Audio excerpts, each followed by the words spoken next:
Cricket match में सचिन, धोनी, विराट, रोहित जैसे बड़े बल्लेबाज भी बाउंस वाली पिच पर पहले कुछ गेंद संभल कर खेलते हैं।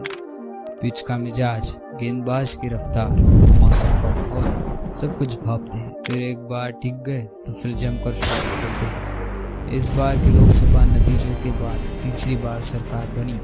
फिर भी राजनीति के मैदान में पिच विपक्ष के मजबूत होने से सरकार के लिए बाउंस वाली जरूर हो गई।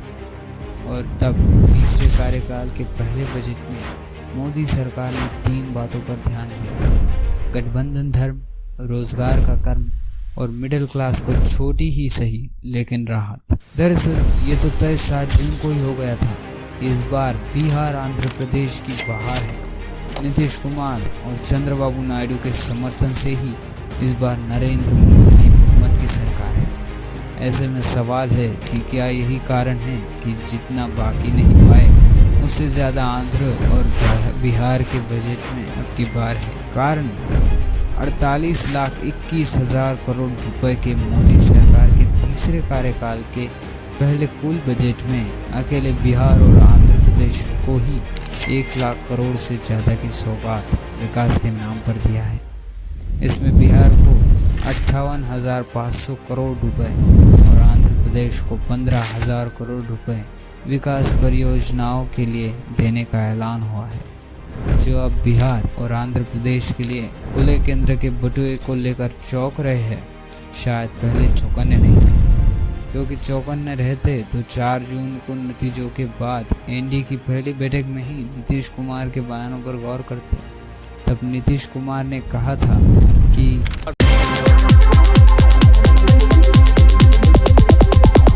फिर जो मौका मिला है तो इस मौका के बाद आगे अब उन लोगों के लिए कोई गुंजाइश नहीं रहेगा, वो सब खत्म हो जाएगा। अब बिहार, आज देश बहुत आगे बढ़ेगा। अब बिहार का भी तो सब काम हो ही जाएगा। जो कुछ भी बचा हुआ है उसको ही कर देंगे। सबसे पुराना इलाका है। बस जो नीतीश ने मानो कहा वही हुआ भी। बिहार को नई सड़क पुल के लिए 26,000 करोड़ रुपए दिया गया है। इससे पटना पुरियाना एक्सप्रेसवे, बक्सर भागलपुर एक्सप्रेसवे बनेगा।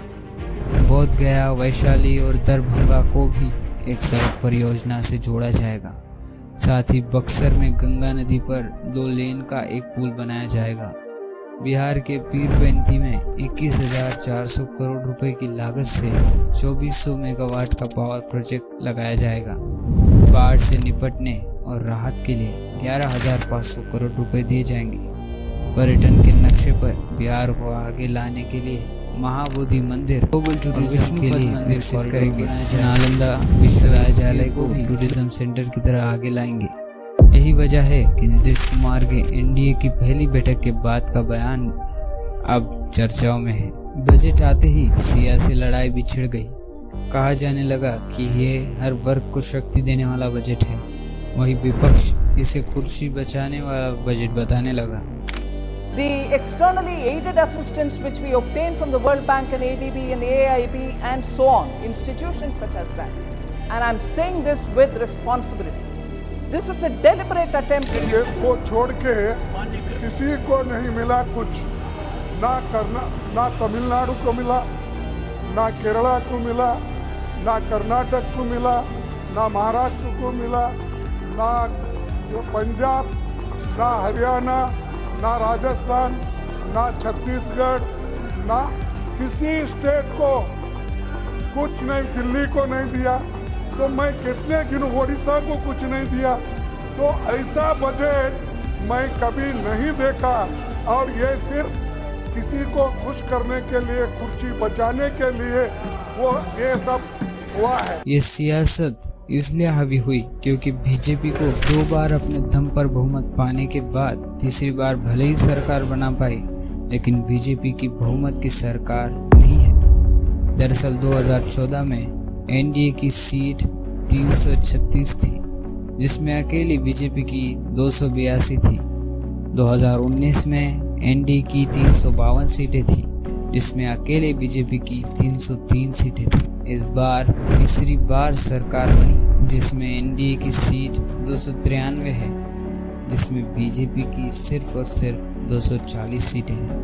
अब इन तीनों कार्यकाल में गौर करने वाली बात यह है कि पहले 2 कार्यकाल के 10 बजट में कभी बिहार और आंध्र प्रदेश को इतना तवज्जो एक साथ नहीं दी गई। तभी तो वित्त मंत्री के भाषण में भी उन्हीं राज्यों का जिक्र ज्यादा रहा जहाँ से बीजेपी को सरकार बनाने की ताकत मिली। वित्त मंत्री के भाषण में 18 बार राज्य शब्द का जिक्र आता है। जिस बिहार से नीतीश कुमार ने बड़ी जीत हासिल करके 12 सीट खुद जीती और एनडीए को बहुमत के करीब पहुंचाया, उस बिहार का 11 बार नाम बजट भाषण में आया। टीडीपी की 16 सीट वाले आंध्र प्रदेश का नाम 5 बार आया। 21 में से 20 सीटें देने वाले ओडिशा का 4 बार नाम आया। इसके बाद विपक्ष बिहार और आंध्र प्रदेश को बजट में स्पेशल अटेंशन पर इसे सरकार का मजबूत नहीं बल्कि मजबूर बजट बताने लगा। ममता बनर्जी से लेकर अखिलेश यादव तक और खड़गे से लेकर मनोज झा तक ने सरकार पर निशाना साधा। इससे पहले ध्यान दिया जाए कि बिहार को मोदी राज के बजट में विशेष ध्यान कब मिला। 2014 में बोधगया में IIM का ऐलान हुआ था। 2015 में दरभंगा में AIIMS का ऐलान हुआ था। अब 2024 में जाकर expressway, airport, medical college, tourist hub, power plant सब कुछ देने का एक साथ ऐलान हुआ है। अब दस्तक देता सवाल है कि आंध्र प्रदेश और बिहार में भी बिहार पर ही ज़्यादा ध्यान क्या, इसलिए क्योंकि नीतीश कुमार कहीं फिर ना पलटे। दिल्ली में बहस छिड़ी है कि बिहार को सब कुछ दे दिया, लेकिन बिहार कांग्रेस अध्यक्ष इसे झुनझुना बता रहे हैं। अब सवाल है कि जिस बिहार को 58,000 करोड़ से ज़्यादा देने का ऐलान हुआ है, पूरे देश में हल्ला है कि बजट में बिहार की बहार है, उसे ही बिहार में विपक्षी नेता क्यों सौगात नहीं मान रहे। दरअसल इसकी वजह है कि बिहार के लंबे समय से चली आ रही स्पेशल स्टेटस की मांग पूरी नहीं हो सकी। खुद नीतीश कुमार कई बार राज्य को स्पेशल स्टेटस देने की मांग कर चुके हैं। ऐसे में नीतीश कुमार विपक्ष के निशाने पर हैं। और अब बात टीडीपी की करते हैं। चंद्रबाबू नायडू की पार्टी टीडीपी पहले भी एनडीए का हिस्सा थी। 2014 का चुनाव बीजेपी और टीडीपी ने एक साथ ही लड़ा था, लेकिन आंध्र प्रदेश को विशेष राज्य का दर्जा देने के मसले पर टीडीपी ने बीजेपी से नाता तोड़ दिया था और इस मुद्दे पर लगातार बीजेपी को घेर भी रही थी। इस बार चुनाव से पहले फिर टीडीपी एनडीए में शामिल हुई, लेकिन आंध्र प्रदेश में विशेष राज्य का मुद्दा अभी भी जिंदा है और अब मोदी सरकार ने टीडीपी को बजट में तोहफा दिया है।